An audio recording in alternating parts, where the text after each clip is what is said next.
पिछले वीडियो में हम लोगों ने आईक्यू के बारे में चर्चा की थी और हमने बताया था बीच में कि आईक्यू का उतना महत्व नहीं है जीवन में। महत्व है, लेकिन एक सामान्य मनुष्य के अंदर जब वो 5 वर्ष का होता है तभी तक उसके अंदर आईक्यू का लेवल बढ़ता है। उसके बाद में वो जो कुछ सीखता है उसका सबसे अहम रोल होता है ईक्यू में। वैज्ञानिक भी मानते हैं कि आईक्यू का महत्व हमारे जीवन में केवल 20% है, बाकी 80% ईक्यू का महत्व है। आजकल एक नई टेक्निक आई है एआई। एआई में आईक्यू का लेवल तो ठीक है, लेकिन जिस दिन अभी तो ये नई तकनीक है, बिल्कुल बाल्यावस्था में 2-3 साल बाद ये बहुत ही उन्नत तकनीक बन जाएगी, स्मार्ट तकनीक बन जाएगी। और जिस दिन वैज्ञानिक एआई में ईक्यू का समावेश करा पाएंगे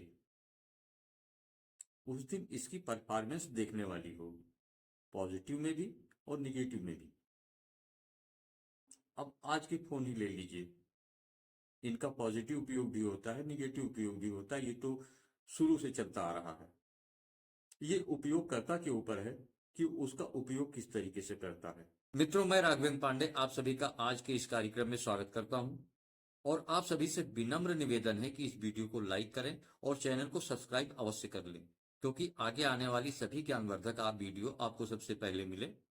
और ये वो मंच है, ये वो चैनल है कि जो आपको जीवन में सबसे ज्यादा ऊर्जावान और सबसे ज्यादा सफलता की तरफ ले जाता है। आइए मित्रों, अब इस चर्चा को और आगे बढ़ाते हैं। विगत कई सालों से वेस्टर्न साइंटिस्ट तो मानते थे कि आईक्यू लेवल ही मनुष्य को बढ़ाना सबसे उत्तम है, लेकिन अभी कुछ साल पहले जब वहां के साइकोलॉजिस्ट ने अन्वेषण किया, खोज किया, तो उन्होंने पाया कि आईक्यू से ज्यादा ईक्यू का जीवन में अधिक महत्व है, हर क्षेत्र में सफलता के लिए और जीवन की ऊंचाइयों पर शिखर पर पहुंचने के लिए।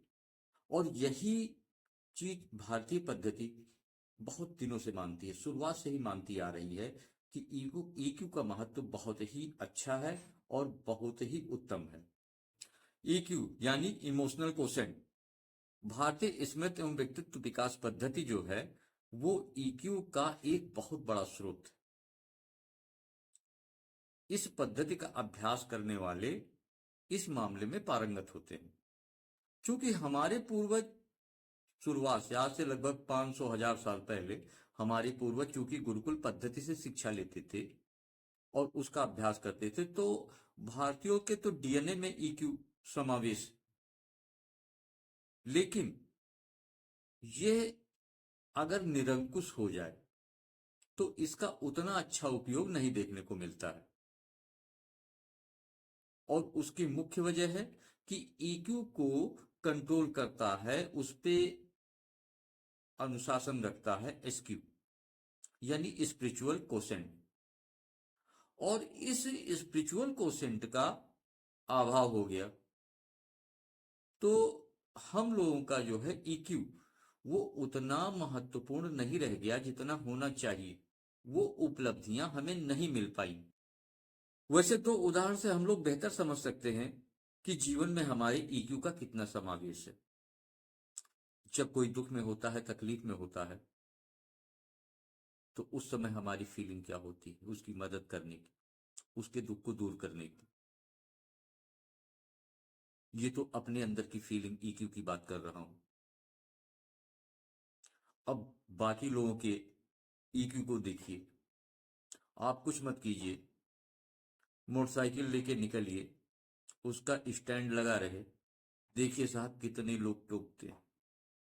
और जब तक आप स्टैंड अपना मोटरसाइकिल का उठा के गाड़ी चलाएंगे नहीं, तब तक आप टोकते रहेंगे, टोका जाएगा आपको। तो दूसरों को सहायता करना, दूसरे तकलीफ में ना आवे, ये एक ईक्यू का सबसे बड़ा महत्व है। और ये दर्शाता है कि वास्तव में मनुष्य जो है, और शायद मनुष्य मनुष्य है भी इसीलिए, मानवता जिसे कहते हैं। तो ईक्यू मतलब दूसरे के दुख दर्द को दूर करने की अपने अंदर एक इमोशन होना, और किसी को भी परेशानी में देखने पर खुद कोशिश करना कि हाँ, अगला इस परेशानी से निकल आवे और हमसे जो भी बन पड़े मैं सहयोग करूं उसका। और हकीकत में सामाजिक जीवन ईक्यू पर बहुत कुछ निर्भर करता है और हमारी तरक्की भी ईक्यू पर निर्भर करती है। आइए अब उन उपायों पर चर्चा करते हैं जिससे हम अपने ईक्यू लेवल को बढ़ा सकते हैं। वैसे तो इसका मुख्य स्रोत भारतीय स्मृति एवं व्यक्तित्व विकास पद्धति है। 1 घंटे के वर्कशॉप में ये सीखा जा सकता है कि हम इसका उपयोग कैसे करें और इसका लगातार अभ्यास कैसे करें, और इसका लगातार अभ्यास सब कुछ देने में सक्षम है। सारी बौद्धिक क्षमता, सारी सफलताएं देने में सक्षम है। लेकिन फिर भी अगर इसका अभाव है या उस तक अभी नहीं पहुंच पाए इंसान, तो उसको करना ये चाहिए कि अपने ईक्यू का कुछ अन्य वैकल्पिक पद्धतियों से विकास करना चाहिए अपने शरीर के अंदर, अपने मन के अंदर। नंबर 1 तो गुस्सा इंसान को तो बिल्कुल त्याग देना चाहिए। जब भी गुस्सा आए तो 2 क्षण के लिए इंसान को रुक जाना चाहिए और गहरी सांस लेनी चाहिए, जिससे गुस्सा कंट्रोल करने में काफी आसानी हो। या किसी चीज को फैसला करते समय या किसी के ऊपर नाराज होते समय सबसे पहले आप ये देखें कि अगर आप उसकी जगह होते तो क्या करते।